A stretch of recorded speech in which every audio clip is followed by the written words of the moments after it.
Ano siya, NMAX. Napalitan ko na siya ng injector. Napalitan ko na injector. Na-drain ko na yung tangke. Ayan, naka-airsus pa mga shock niya. Nalilinisin ko pa yung tangke. Linisin ko din yan. Fuel filter. Fuel pump. Ito yung pinapal. Same lang ng Aerox to. Ito kasi lumalaki butas nito kapag natutubigan ng tangke nyo. Bait ko kayo mamaya. Kakabit ko na yan. Yan, nilinis ko na rin siya. Nilinis ko na rin siya bago ko lagyan ng filter. Ayan.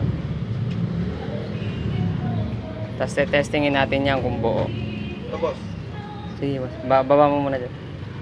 Tapos pahinga ka pirasong wire. Testingin ko tong ano.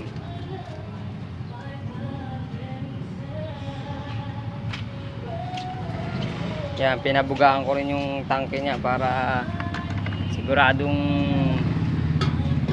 malinis.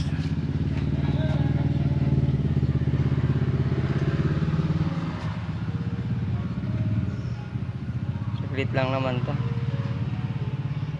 Please check nyo para sigurado tayo na na-stock lang talaga to. Binaklas na natin, test na rin natin kung buo talaga yung ano. Tinan nyo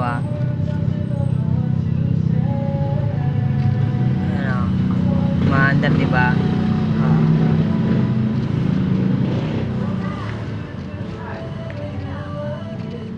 Ibig sabihin buo yung motor niya, diba?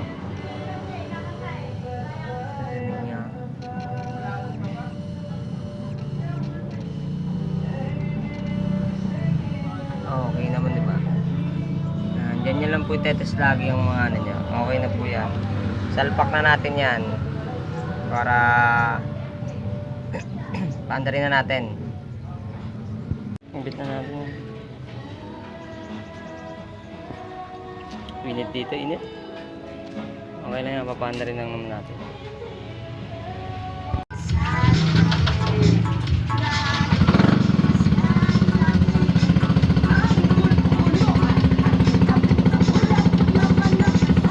Okay na po yan, napa-start na po namin.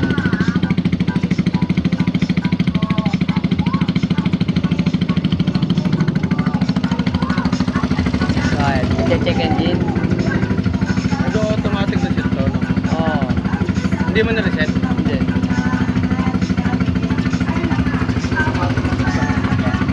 Ayun na yan, oh.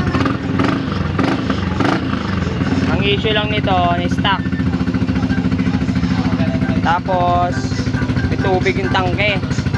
Automatic, palit ng fuel filter, injector.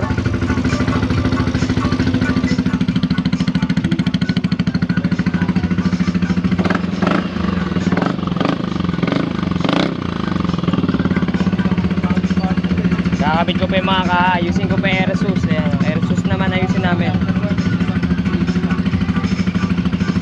Ayan, isa pa. Ayan natin. Formado yan. Kasi di ko nagawa yung airsus. Aminado naman ako. Di kasi ako nagkabit nun eh. Tsaka mahirap magkabit ng airsus. Pero sa makina lang, okay naman. All goods.